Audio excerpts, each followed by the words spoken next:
আমি এখন মাননীয় সদস্য নাজমা আক্তার মহিলা আসন 37-কে তার বক্তব্য রাখার আহ্বান জানাচ্ছি। আপনার সময় 15 মিনিট।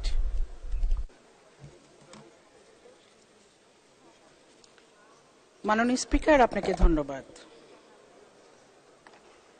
আজকের এই অধিবেশনে সম্পূরক বাজেটের উপরে বক্তব্য রাখার সুযোগ প্রদান করার জন্য আপনাকে আন্তরিকভাবে ধন্যবাদ জানাচ্ছি।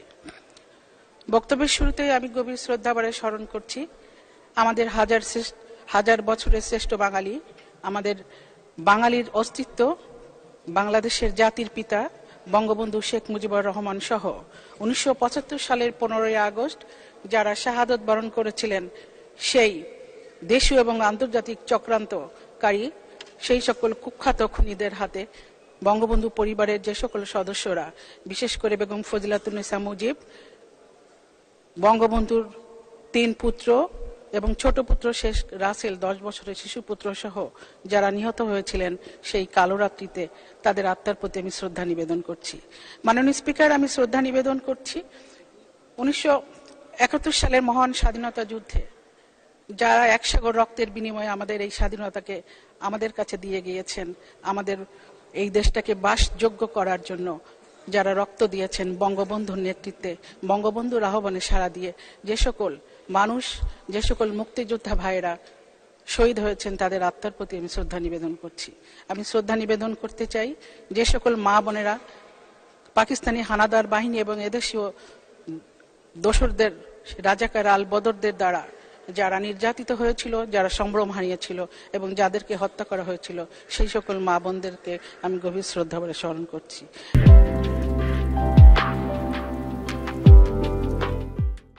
মাননীয় স্পিকার, আমি স্মরণ করছি জাতীয় 4 নেতা যাদেরকে পৃথিবীর সবচেয়ে নিরাপদ স্থান, সেই স্থানে অর্থাৎ জেলখানায় যাদেরকে নির্মমভাবে হত্যা করা হয়েছিল এবং যারা বঙ্গবন্ধুর আদর্শের অনুসারী ছিল, বঙ্গবন্ধুর যোগ্য সহচর ছিল, বিশ্বস্ত সহচর ছিল, তারা যখন সেই খুনি জিয়া এবং মোস্তাক চক্রের কথায় কর্ণপাত করছিল না, তাদের অফারকে প্রত্যাখ্যান করেছিল, সেই জন্য 3রা নভেম্বর যে জাতীয় 4 নেতাকে হত্যা করা হয়েছিল, তাদের আত্মার প্রতি আমি শ্রদ্ধা নিবেদন করছি।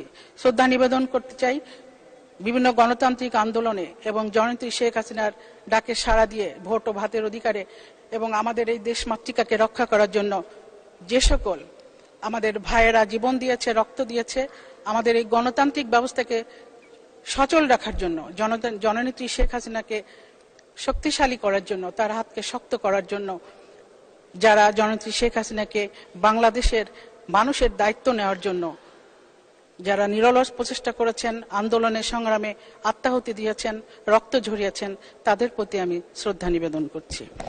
মাননীয় স্পিকার, আমি যে সময় দাঁড়িয়ে আজকের এই পার্লামেন্টে বক্তৃতা করছি, এই সময়টিতে বাংলাদেশ আওয়ামী লীগের 25তম বাজেট, অর্থাৎ মহান মুক্তিযুদ্ধ নেতৃত্বকারী দল বাংলাদেশ আওয়ামী লীগ এবং তার নেতৃত্বে 25 বার এই সংসদে বাজেট পেশ করা হয়েছে। আর বঙ্গবন্ধুর যোগ্য কন্যা জননেত্রী শেখ হাসিনার নেতৃত্বে 21 বার বাজেট পেশ করা হয়েছে। সুতরাং সেই জন্য বাংলাদেশ আওয়ামী লীগকে এবং বাংলাদেশের আওয়ামী লীগের আজকের এই প্রধান নেত্রী, বাংলাদেশের মানুষ কন্যা, মানবতার মা জননেত্রী শেখ হাসিনাকে আন্তরিক শুভেচ্ছা এবং অভিনন্দন জানাচ্ছি।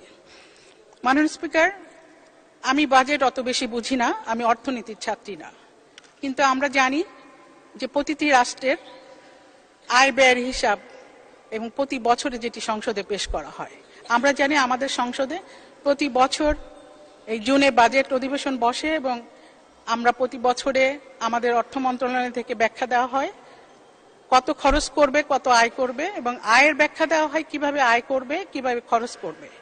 আর যে ঘাটতি বাজেটের কথা বলা হয়, সেই ঘাটতি বাজেট কিভাবে আর্ন করবে, সে দেশীয় উৎস থেকে অথবা বিদেশি সংস্থার থেকে বা ঋণ অনুদান থেকে, এটা বৃত্তান্ত বর্ণনা এই সময় দেওয়া হয়।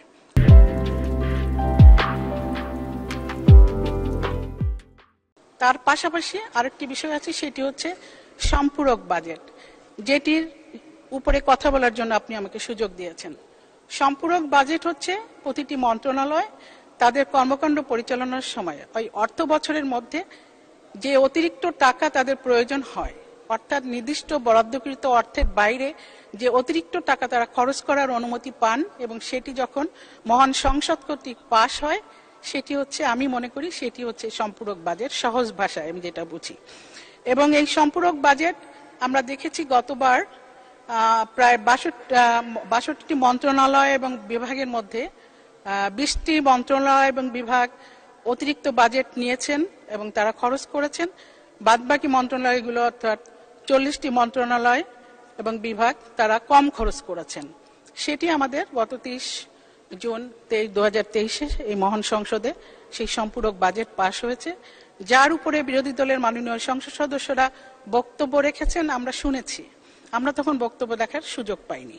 যাই হোক, মাননীয় স্পিকার, আমি মনে করি সম্পূরক বাজেট দেশের প্রয়োজনে, সরকারের প্রয়োজনে, বিশেষ করে মন্ত্রণালয়গুলি যখন কাজ করে তাদের প্রয়োজন হয়, এটি দিতে হয়। কিন্তু কিছু কিছু ক্ষেত্রে আমি অনুরোধ করতে চাই মাননীয় স্পিকার, আমরা যখন মনে করি যে যেমন বাণিজ্য মন্ত্রণালয় তাদের কর্মকাণ্ড পরিচালনা করছে, পাশাপাশি জননেত্রী শেখ হাসিনা যে সুরক্ষা মানুষের সামাজিক নিরাপত্তা দেওয়ার জন্য দ্রব্যমূল্যের এই সময়ে, বিশেষ করে মূল্যস্ফীতির এই সময়ে সামাজিক নিরাপত্তা দেওয়ার জন্য যখন ওএমএস পদ্ধতি বা ট্রাক সেল যেটাকে বলা হয় সেটি চালু রাখা হয়েছে। এবং আমি মনে করি বাণিজ্য মন্ত্রণালয়কে, বাণিজ্য প্রতিমন্ত্রী মহোদয়কে অনুরোধ করতে চাই, এই যে ওএমএস পদ্ধতি বা ট্রাক সেল যেটি করেন, ঠিক আছে, এটি করছেন, সাধারণ মানুষের উপকার হচ্ছে। আমরা তো নিশ্চয়ই জানি, আমরা বিভিন্ন নেতৃবৃন্দের বক্তব্য থেকে কি শুনলাম, আমরা দেখলাম বাংলাদেশে অতি দরিদ্রের সংখ্যা এখন অত নেই, 23% থেকে এখন 5%। কিন্তু মধ্যবিত্ত যারা আছেন তাদের কিন্তু সংসার চালাতে কষ্ট হয়।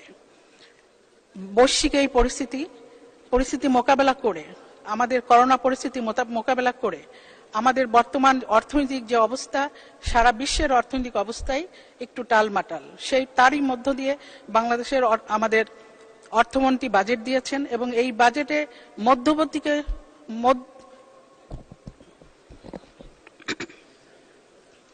মধ্যবিত্তকে সুরক্ষা দেওয়ার জন্যই আমার মনে হয় মাননীয় প্রধানমন্ত্রী সবচেয়ে বেশি প্রচেষ্টা নিয়েছেন। সেই জন্য যখন রাস্তায় দাঁড়িয়ে আমাদের দেশের মধ্যবিত্তরা লাইন দিয়ে ট্রাকে চাল, ডাল বা নিত্য প্রয়োজনীয় দ্রব্যগুলি সংগ্রহ করে, অনেকেই কিন্তু লজ্জাবোধ করে মাননীয় স্পিকার, কারণ তারা এত গরিব না। তারা মনে করে, আমার অনেকের সঙ্গে কথা হয়েছে, তারা মনে করে যে এটির যদি একটি বিশেষ ব্যবস্থায় কোন একটা নির্দিষ্ট জায়গায় ন্যায্য মূল্যে যদি এটি সরবরাহ করা হতো, তাহলে মধ্যবিত্তরা এই লাইনে দাঁড়িয়ে রোদে বৃষ্টিতে ভিজে তাদেরকে কষ্ট করতে হতো না। বঙ্গবন্ধু শেখ মুজিবুর রহমান কিন্তু একসময় করেছিলেন ন্যায্য মূল্যের দোকান। আমরা জানি সেই ন্যায্য মূল্যের দোকান থেকে প্রতি মাসে নির্দিষ্ট সময় গিয়ে একটি পরিবার তাদের মাসের বাজার সংগ্রহ করত, নিত্য প্রয়োজনীয় জিনিসগুলি সেখান থেকে তারা নিত।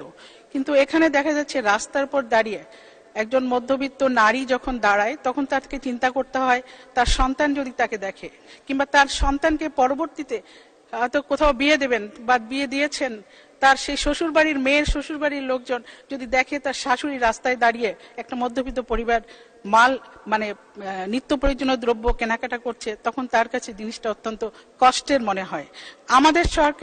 আমাদের সরকারের দায়িত্ব কাউকে কষ্ট দেওয়া না। আমরা তো পর্যাপ্ত বরাদ্দ দিচ্ছি, আমরা তো সামাজিক সুরক্ষার জন্য জননেত্রী শেখ হাসিনা প্রাণপণ চেষ্টা করছেন। তাছাড়া আমাদের রাষ্ট্রের কি এতটুকু সম্পদ নেই যে কোথাও একটি নির্দিষ্ট জায়গা বরাদ্দ করে সেই জায়গায় এই মধ্যবিত্ত মানুষগুলিকে তাদের যে বরাদ্দ, সেই বরাদ্দগুলিকে তাদেরকে প্রোভাইড করা। মাননীয় স্পিকার, করোনাকালীন সময়কে আমরা মোকাবেলা করেছি। জননেত্রী শেখ হাসিনা আমাদের স্বাস্থ্য ব্যবস্থার ব্যাপক পরিবর্তন ঘটিয়েছেন। বিশেষ করে কমিউনিটি ক্লিনিক উনি স্থাপন করেছেন সারা বাংলাদেশে। হাজার হাজার কমিউনিটি ক্লিনিক যারা বিএনপির সময় বন্ধ করে দিয়েছিল, সেই সাধারণ মানুষের হাতের নাগালের যে স্বাস্থ্য সেবা, সেটি কিন্তু জননেত্রী শেখ হাসিনা পুনরায় চালু করেছেন। জননেত্রী শেখ হাসিনা আশ্রয়ন প্রকল্প করেছেন, যে আশ্রয়ন প্রকল্পের মাধ্যমে আমাদের দেশের, আমি পরিসংখ্যান দিয়ে বলতে পারবো মাননীয় স্পিকার, হাজার হাজার পরিবার তারা আজকে আশ্রয় পেয়েছে। যাদের জমি নাই, ঘর নাই, তারা ঘর পেয়েছে। এখানে জমি এবং ঘর বরাদ্দ দেওয়া হয়েছে নারী এবং পুরুষ দুজনেরই নামে। এখানে নারীদের অর্থনৈতিক এবং সামাজিক যে তাদের পদমর্যাদা, যাদের মর্যাদা সেটা বৃদ্ধি পেয়েছে, নারীর অর্থনৈতিক ক্ষমতা বৃদ্ধি পেয়েছে। জননেত্রী শেখ হাসিনা অনেক সূক্ষ্ম চিন্তা করে এই দলিলটি হাজবেন্ড এবং ওয়াইফ দুজনের নামেই দিয়েছেন, কারণ আমাদের সমাজ ব্যবস্থায় নারীদেরকে অর্থনৈতিক এই সুযোগগুলি দেওয়া হয় না মাননীয় স্পিকার। সেই জন্য আশ্রয়ণ প্রকল্পের সকল অধিবাসীরা প্রথম এবং দ্বিতীয় প্রকল্পে অনেকে বরাদ্দ পেয়েছেন, আরো তৃতীয় প্রকল্পে প্রায় আরো 65,000 বা 66,000-এর মতো বরাদ্দের কাজ চলছে।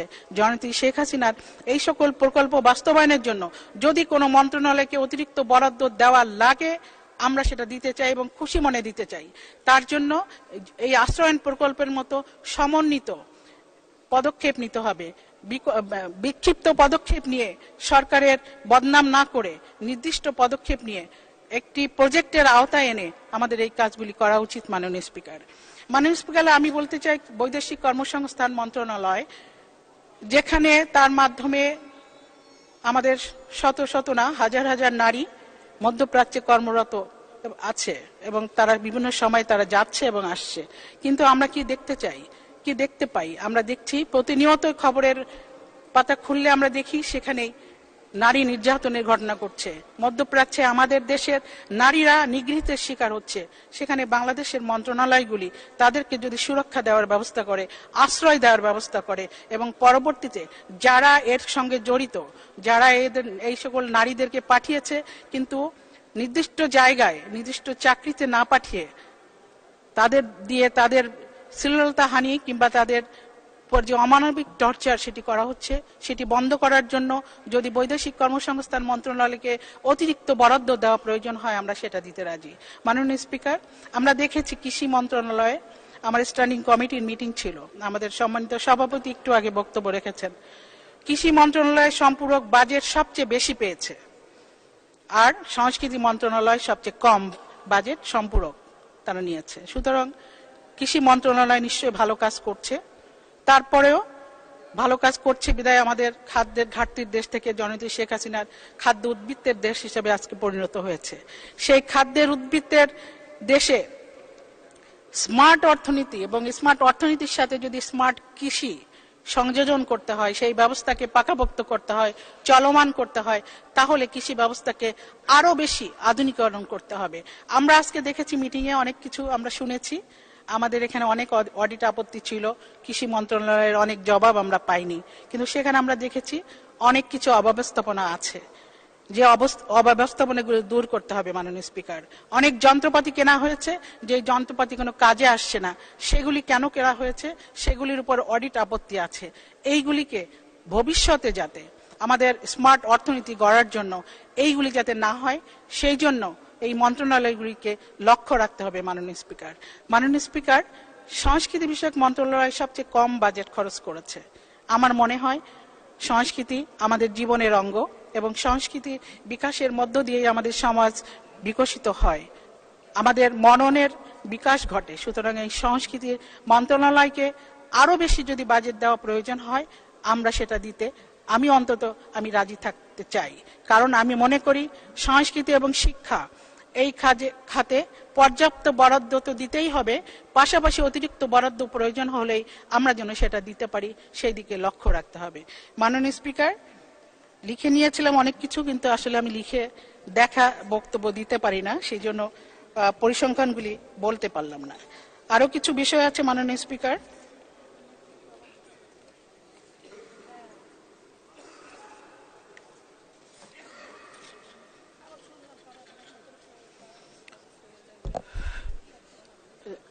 মাননীয় স্পিকার, জননেত্রী শেখ হাসিনা